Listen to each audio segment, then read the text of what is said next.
So this is one of those Logitech Harmony remotes that you can use to control multiple devices. It's programmable, has a little screen that you can figure out and show what feature and function of the different remotes you're going to trigger via the various buttons. And this is a very cool remote. Unfortunately, I think they discontinued it, which is not that great. But also, there's this issue where that's one of the battery terminals. That's not supposed to be there. That is supposed to be connected here. It makes it much more challenging to get battery power without that little piece sticking up. So I don't know if I'll be successful, but I might attempt to resolder that or something equivalent. So the proper way to take this apart, which I did not know how to do initially, which is why it had some minor issues, is there are 4 screws down here at the bottom, and then you are supposed to pry off this little Harmony plastic bit, and then it keeps getting stuck. And then you can access these 2 screws. I didn't know that, so I just pulled and that broke the plastic out of there. So I now have 2 little plastic bits that have to go back down in the right place in order for everything to fit correctly. And then there are 3 screws that hold the circuit board in. And then ideally, once you take these 2 screws out, this lifts off.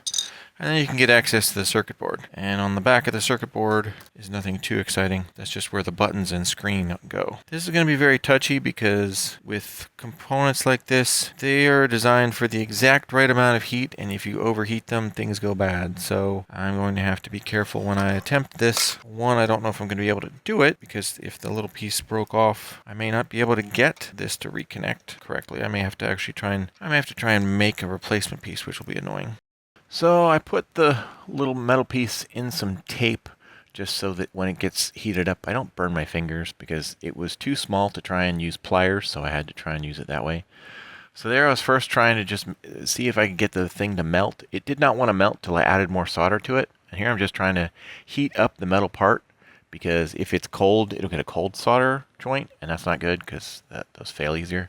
So I heated it up a bit, and then somehow managed to actually get it on there, and then added some more solder, held it straight, and I think it's going to work. Then just try and get the tape off. And that came off without breaking it off, so it's somewhat sturdy. Yay. Well, it's connected. I don't know how well, but it's connected. So by adding more solder to that solder and using the small tip, so I hopefully didn't cook the board, it's on there. And it's even straight up and down. Let's see if I can put it back in the case without it breaking off again. That'll be the real indicator. And if it powers up. If it powers up with batteries, then we should be good. And then just work on putting it back together in reverse order. So get the screws in, get them all tightened. Try and get the little plastic pieces that had broken off back in the correct place so that that fits on correctly. And get some batteries put in. The screen lights up. That means it gets power, and that means the battery thing works. So yay, that means I soldered it correctly. I am slowly gaining more confidence in soldering, but it's not something have a lot of experience in, so every time is an adventure for sure. That's very cool. Now I don't have a broken remote. I have a remote that works, because everything else was okay. It's just that the battery terminal had broken off. And this was the one that I had cleaned off and fixed up such that the buttons had needed cleaned because of the silicone oil. So it powers on. So that's a success. I like it.